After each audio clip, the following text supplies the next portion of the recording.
दोस्तों आज की इस वीडियो में आपका स्वागत है। आज की इस वीडियो में आपको बीए थर्ड ईयर के 5th सेमेस्टर में आपका जो सब्जेक्ट है हिंदी, उसके अंदर एग्जाम में कौन कौन से क्वेश्चन आने वाले हैं, इस वीडियो के अंदर मैं आपको एग्जाम में आने वाले क्वेश्चन के बारे में बताऊंगा। सो आप इस वीडियो को ध्यान से देखिएगा ताकि एग्जाम में आने वाले क्वेश्चन के बारे में आपको पता चल सके। और जो भी स्टूडेंट बीए थर्ड ईयर के अंदर है, जिनका 5th सेमेस्टर के एग्जाम चल रहा है, वो लोग कमेंट करके जरूर बताएं कि नेक्स्ट क्वेश्चन पेपर उनको किस सब्जेक्ट के ऊपर चाहिए, ताकि आपके कमेंट के आंसर में आपको क्वेश्चन पेपर दे सकूँ। तो ये बिना किसी देरी के हम लोग शुरू करते हैं। और बीए 5th सेमेस्टर में हिंदी के अंदर जो भी एग्जाम में क्वेश्चन आने वाले हैं, उन आने वाले क्वेश्चन में अति लघु उत्तरीय प्रश्नों के बारे में जानते हैं, लघु उत्तरीय प्रश्नों के बारे में जानते हैं और दीर्घ उत्तरीय प्रश्नों के बारे में जानते हैं। तीनों तरह के प्रश्नों के बारे में जानेंगे। तो सबसे पहले हम लोग अति लघु उत्तरीय प्रश्नों के बारे में जानेंगे। तो अति लघु उत्तरीय प्रश्नों में पहले प्रश्न की बात की जाती है। यहाँ पर आपका पहला प्रश्न दिया हुआ है, गूढ़ीभूत व्यंग्य काव्य किसे कहते हैं। पहला क्वेश्चन कह रहा है जो गूढ़ीभूत व्यंग्य काव्य है, यहाँ पे आपको बताना है कि गूढ़ीभूत व्यंग्य काव्य किसे कहते हैं। अब अगले क्वेश्चन की बात की जाती है। यहाँ पे आपका दूसरा क्वेश्चन दिया हुआ है, अलंकारवादी प्रमुख आचार्यों के नाम लिखिए।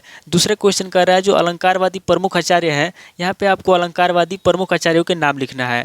अब वाली क्वेश्चन की बात की जाती है। यहाँ पे आपका तीसरा क्वेश्चन दिया हुआ है, ध्वनि शब्द का अर्थ एवं परिभाषा बताइए। तीसरा क्वेश्चन कर रहा है जो ध्वनि शब्द है, यहाँ पे आपको ध्वनि शब्द का अर्थ बताना है और ध्वनि शब्द की परिभाषा बताना है। वाली क्वेश्चन की बात की जाती है। यहाँ पे आपका चौथा क्वेश्चन दिया हुआ है, औचित्य संप्रदाय का उल्लेख कीजिए। चौथा क्वेश्चन कर रहा है जो औचित्य संप्रदाय है, यहाँ पे आपको औचित्य संप्रदाय का उल्लेख करना है। अगले क्वेश्चन की बात की जाती है। यहाँ पे आपका पांचवा क्वेश्चन दिया हुआ है, लक्षणा शब्द शक्ति किसे कहते हैं। पांचवा क्वेश्चन कह रहा है कि लक्षणा शब्द शक्ति किसे कहते हैं, यहाँ पे आपको लक्षणा शब्द शक्ति के बारे में बताना है। अब वाले क्वेश्चन की बात की जाती है। यहाँ पे आपका छठा क्वेश्चन दिया हुआ है, पद दोष से आप क्या समझते हैं। छठा क्वेश्चन कह रहा है जो पद दोष होता है उससे आप क्या समझते हैं, यहाँ पे आपको पद दोष के बारे में बताना है।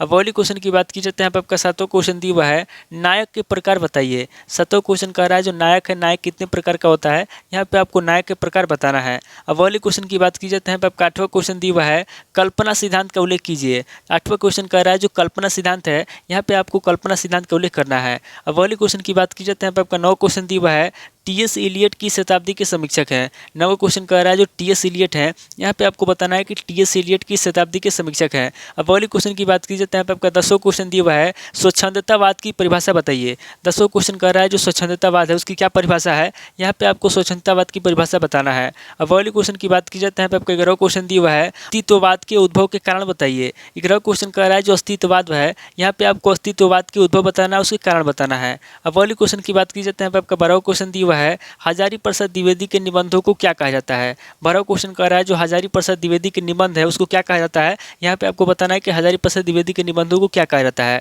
तो ये टोटल आपके 12 क्वेश्चनों के जब से अति लघु उत्तरीय प्रश्न पूछे जाएंगे। अब आगे हम लोग लघु उत्तरीय प्रश्नों के बारे में जानेंगे। तो यहाँ पे लघु उत्तरीय प्रश्नों में पहले प्रश्न की बात की जाती है। यहाँ पे आपका पहला प्रश्न दिया हुआ है, काव्य की आत्मा क्या है। पहला क्वेश्चन कह रहा है कि जो काव्य है, काव्य की आत्मा क्या है, यहाँ पे आपको बताना है कि काव्य की आत्मा क्या है। अब वाली क्वेश्चन की बात की जाती है। यहाँ पे आपका दूसरा क्वेश्चन दिया हुआ है, श्लेष अलंकार की परिभाषा उदाहरण से ही दिखिए। दूसरा क्वेश्चन कह रहा है जो श्लेष अलंकार है, यहाँ पे आपको श्लेष अलंकार की परिभाषा उदाहरण से लिखना है। अब वाली क्वेश्चन की बात की जाती है। यहाँ पे आपका तीसरा क्वेश्चन दिया हुआ है, रीति किसे कहते हैं, कोई एक उदाहरण दीजिए। तीसरा क्वेश्चन कह रहा है कि रीति किसे कहते हैं, यहाँ पे आपको सबसे पहले रीति के बारे में बताना है, उसके बाद आगे आपको कोई एक उदाहरण देना है। अब वाली क्वेश्चन की बात की जाती है। यहाँ पे आपका चौथा क्वेश्चन दिया हुआ है, रस से आप क्या समझते हैं। चौथा क्वेश्चन कह रहा है कि रस से आप क्या समझते हैं, यहाँ पे आपको रस के बारे में बताना है। अब वाली क्वेश्चन की बात की जाती है। यहाँ पे आपका पांचवा क्वेश्चन दिया हुआ है, करुणा रस की परिभाषा दीजिए तथा एक उदाहरण भी दीजिए।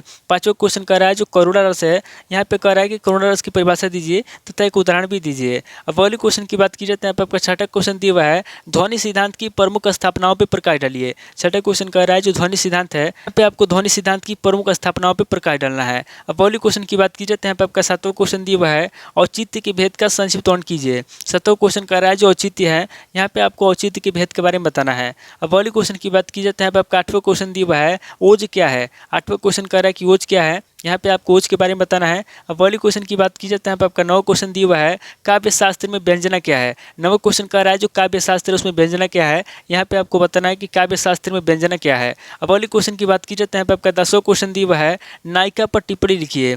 10वां क्वेश्चन कह रहा है जो नायिका है, यहाँ पे आपको नायिका पर टिप्पणी लिखना है। अब वाली क्वेश्चन की बात की जाती है। यहाँ पे आपका 11वां क्वेश्चन दिया हुआ है, अरस्तु के त्रासदी विरेचन का परिचय दीजिए। 11वां क्वेश्चन कह रहा है जो अरस्तु के त्रासदी विरेचन है, यहाँ पे आपको अरस्तु के त्रासदी विरेचन के बारे बारे में बताना है और उसका परिचय देना है। अब वाली क्वेश्चन की बात की जाती है, यहाँ पे आपका 12वां क्वेश्चन दिया हुआ है, सैद्धांतिक आलोचना किसे कहते हैं। 12वां क्वेश्चन कह रहा है जो सैद्धांतिक आलोचना है, यहाँ पे आपको बताना है कि सैद्धांतिक आलोचना किसे कहते हैं। अब वाली क्वेश्चन की बात की जाती है, यहाँ पे आपका 13वां क्वेश्चन दिया हुआ है, बिंब का अर्थ स्पष्ट कीजिए। 13वां क्वेश्चन कह रहा है जो बिंब है उसका क्या अर्थ है, यहाँ पे आपको बिंब का अर्थ बताना है। अब वाली क्वेश्चन की बात की जाती है, यहाँ पे आपका 14वां क्वेश्चन दिया हुआ है, आचार्य रामचंद्र शुक्ल की समीक्षा पद्धति प्रकाश पे डालिए। 14वां क्वेश्चन कह रहा है जो आचार्य रामचंद्र शुक्ल है, यहाँ पे आपको आचार्य रामचंद्र शुक्ल की समीक्षा पद्धति के बारे में बताना है और उसके ऊपर प्रकाश डालना है।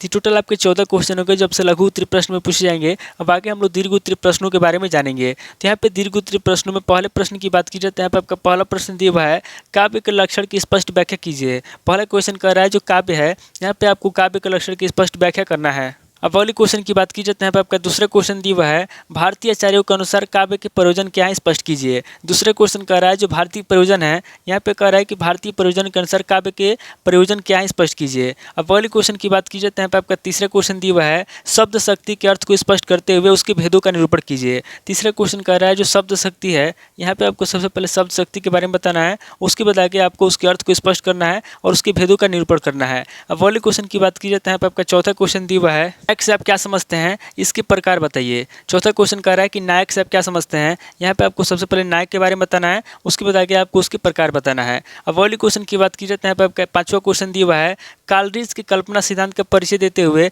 विचार कीजिए कि स्वच्छंदतावाद के संदर्भ में उसका क्या महत्व है। पांचवा क्वेश्चन कह रहा है जो कालरीज का कल्पना सिद्धांत है, यहाँ पे कह रहा है कि जो कालरीज के कल्पना सिद्धांत का परिचय देते हुए क्या करना है, आपको विचार करना है कि जो स्वच्छंदतावाद का संदर्भ है उसके लिए कितना महत्वपूर्ण है। अब अगले क्वेश्चन की बात की जाती है, यहाँ पे आपका छठा क्वेश्चन दिया हुआ है, हिंदी आलोचना के विकास का संक्षेप वर्णन कीजिए।